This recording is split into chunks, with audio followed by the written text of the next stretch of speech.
जिस पर खतरा हो रहा है उसके साथ नहीं दीजिएगा तो हम लोग ऐसे गद्दार नेता को उखाड़ फेंकेंगे, अगली विधानसभा चुनाव में दिखा देंगे। ये आंदोलन जो है सिर्फ SC/ST का है या OBC का भी है? समर्थन उसका भी है, उन लोग का भी समर्थन है। तेरे आने के पहले हम अछूत कहलाते थे, तिरस्कार अपमान हर जगह पाते थे, जहाँ भी जाए वहाँ सताए जाते थे, अज्ञानता रूपी अंधकार में सारा जीवन बिताते थे, ज्ञान रूपी मिसाल हमें नहीं मिल पाता था, अज्ञानता रूपी अंधकार में सारा जीवन बीत जाता। चुनाव में आपको आएगा, कहेगा आपके जात के नेता है, हमको सपोर्ट करिए, अब बदल जाएंगे? ठीक है, उसके लिए अब नहीं बदलेगा, धीरे धीरे इस मुद्दा को सारे लोग के जुबान पर है, सारे लोग देख रहा है कि कौन नेता हमारे लिए लड़ा है या हमारे समाज के होते हुए भी वो चुपकी साधे हुआ।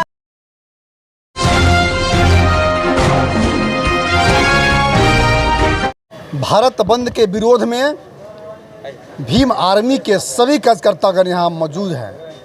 हम बात करेंगे इस संबंध में कि भारत बंद का आयोजन जो किया गया है किस उद्देश्य से किया गया है, इसका उद्देश्य क्या है। मंडल साहब, आप बताएंगे कि जो आंदोलन जो चलाया जा रहा है भारत बंद का, इसका मुख्य उद्देश्य क्या है? हमें कहना है कि आज इसकी ज़रूरत जो पड़ी, जो सुप्रीम कोर्ट के तहत जो है सो इस तरह का बदलाव किया गया आरक्षण के विरुद्ध में, उसमें बांटने का प्रावधान किया गया, इस चीज़ को जो है सो उनको ज़रूरत क्या थी इसकी। हमारे अनुसूचित जाति और जनजाति या OBC जो गिरा हुआ है उसको उठाने के लिए इसने काम किया। जो गिरा हुआ ऑलरेडी है उसमें जो गिरा हुआ है उसके लिए इनको क्या करना चाहिए। तो ये तो बांटने का काम कर रहे हैं, संविधान को तोड़ने का काम करते हैं। प्रजातंत्र जो हमको मिला है उस प्रजातंत्र को राजतंत्र में बदलना चाहते हैं। इनका जो भी कार्रवाई है वो सारे के सारे जो है सो किसी न किसी माध्यम से राजतंत्र की तरफ जा रहा है। आज इसकी ज़रूरत इसी क्या, किस एसोसिएशन के साथ, किस अनुसूचित जाति जनजाति के OBC के लोगों के साथ इन्होंने बैठक करके इस बात को जो है सो रखा। एक न्यायालय है, अब न्यायालय के अगर इस न्याय को, इस आदेश को अगर नहीं पलटा जाता है तो हम लोग का ये आंदोलन बराबर के लिए जाएगा। ये आंदोलन जो है सिर्फ SC/ST का है या OBC का भी है? समर्थन उसका भी है, उन लोग का भी समर्थन है। हमको सब आंदोलन आपके देखा कि सब लोगों का समर्थन हमारे साथ है। सब लोग ये चाहते हैं कि इन लोगों के साथ जो ये भेदभाव हो रहा है ये नहीं हो। आपके समाज के बहुत नेता लोग हैं, जैसे चिराग पासवान, जीतन राम मांझी, जब चुनाव आते हैं तो अपने आप को दलित का हितैषी बताते हैं कि हम ही आपके नेता हैं। जब समाज का अधिकार लोग छीनता है तो कुछ नहीं बोलते, चुप्पी साधे हुए। आज जागरूक हुआ समाज, सड़कों पर उतरा, कल उनको भी समझ सिखाएगा जो मेरे साथ नहीं रहेंगे। नेता हो, अभिनेता हो या कोई हो, हमारे समाज के जो भी कोई रहेगा उस अगर वो हमारे साथ नहीं है आज तो हम उसको कल उसके साथ हम नहीं रहेंगे। ये हम लोग का निर्णय है। हम लोग चाहेंगे कि यदि वो संभल जाते हैं तो ठीक है, नहीं तो उनको भी हम लोग किक आउट करेंगे। हमारा समाज जो है सो अगर बिखरेगा, हमारा समाज जो है तो गिरा हुआ है, उसको उठाने का काम में मदद नहीं करेंगे तो वो हमारे हितैषी कैसे हुए। इसलिए हम लोग उनको बाइकआउट करेंगे। जिस समय हमारे मसीहा जन्म लिए अज्ञानता रूपी अंधकार छाया था, जाति वर्ण ऊंच नीच का चारों तरफ बोलबाला था, है ना। कर्म के आधार पर बटे हुए वर्ण व्यवस्था को जाति के आधार पर बनाकर हमें अछूत बनाया था। जिस समय हमारे मसीहा जन्म लिए अज्ञानता रूपी अंधकार छाया था, अपने को स्वर्ण कहता, हमें अछूत कहता था। जब किसी उसके शरीर में शरीर छू जाए तो अपने को अपवित्र कहकर नदी और तालाब में स्नान करने तक जाता था। उसके बाद वह शुद्ध होकर आ जाता था, सभी काम हम इससे करवाता, फिर भी हमें अछूत कहकर प्रताड़ित करता था। जिस समय हमारे मसीहा जन्म लिए अज्ञानता रूपी अंधकार छाया था। मंदिर में जाने के को कहे जो छूने तक नहीं दिया जाता था। मंदिर छुआकर अपवित्र हो जाएगा यह कहकर प्रताड़ित करता था।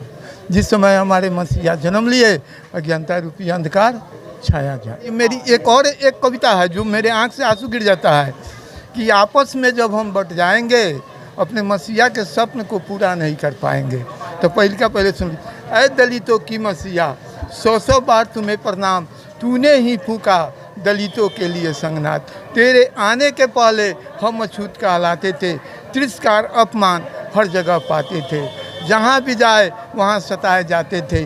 अज्ञानता रूपी अंधकार में सारा जीवन बिताते थे, ज्ञान रूपी मिसाल हमें नहीं मिल पाता था। अज्ञानता रूपी अंधकार में सारा जीवन बीत जाता था। अज्ञानता रूपी अंधकार से तूने हमें बचा दिया, ज्ञान का मसाल हाथ में थमा दिया। शिक्षित हो, संगठित हो, अपने अधिकार और कर्तव्य के लिए संघर्ष करो, यह ज्ञान तूने मुझे सिखा दिया। प्रतिभा होता है सबके पास, ये भी तूने दिखला दिया। कीचड़ में ही कमल खिलता है, इसे चरितार्थ बना दिया। भारत का संविधान निर्माता कहलाने का गौरव तूने पा लिया, भारत रत्न भी पा लिया। ऐ दलितों की मसीहा, 100 बार तुम्हें प्रणाम, तूने ही फूका दलितों के लिए संगनाथ। बहुत बहुत धन्यवाद आपका। लेकिन आज जो है बाबा साहब का देन है कि आज हम इस माइक को पकड़ के सवाल पूछ रहे हैं।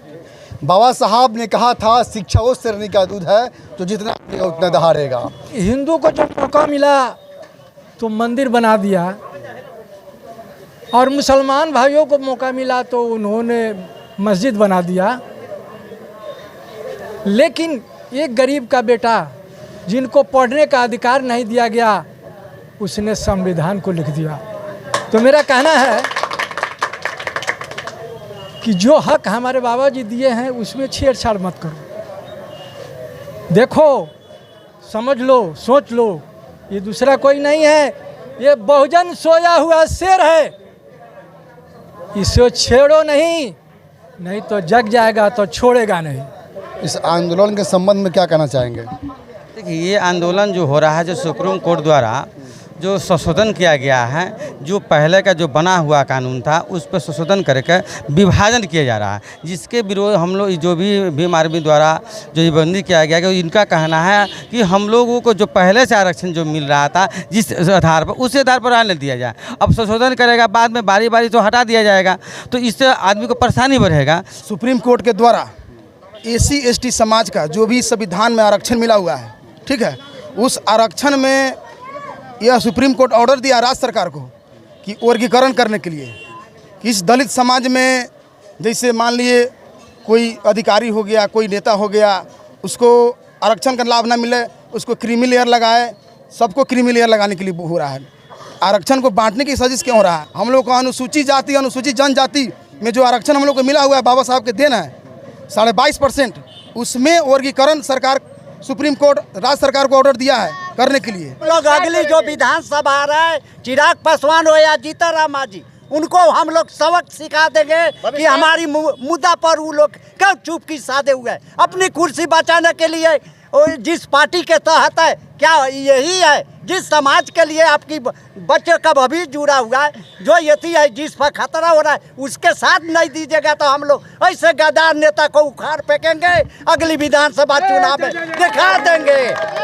हम सारे एकता, हम लोग एक है, कभी भी एक है। ऐसे गद्दार नेता को समय पर जब भी चुनाव आएगा, इसके लिए हम लोग मुद्दा उठाकर चुनाव में आप लोग बदल जाएंगे। चुनाव में आपको आएगा, कहेगा आपके जात के नेता है, हमको सपोर्ट करिए, अब बदल जाएंगे। ठीक है, उसके लिए अब नहीं बदलेगा, धीरे धीरे इस मुद्दा को सारे लोग के जुबान पर है। सारे लोग देख रहा है कि कौन नेता हमारे लिए लड़ा है, या हमारे समाज के होते हुए भी वो चुपकी साधे हुआ है। यही इनका नीति, हम लोग इसका खिलाफ करेंगे और विधानसभा में दिखा देंगे कि चुपकी साधने और मलाई खाने का जो काम कर रहे हैं उसका जवाब मिल जाएगा, और हम लोग उन लोगों का धज्जियां मिटा देंगे। हमारे समाज के गद्दार जो लोग आगे बढ़कर भी गद्दारी कर रहे हैं सत्ता स्वार्थ के लिए, हाँ, अपनी कुर्सी बचाने के लिए। इस आंदोलन के संबंध में इस तरह का क्या प्रतिक्रिया है, अपना प्रतिक्रिया दीजिएगा जरूर। अब तक के लिए इतना ही। हाँ जी, रुकिए, जाने से पहले मेरे चैनल को लाइक करें, सब्सक्राइब करें और बेल आइकन जरूर दबाएं, ताकि कोई भी मेरा न्यूज़ सबसे पहले आप तक पहुंचता रहे। धन्यवाद।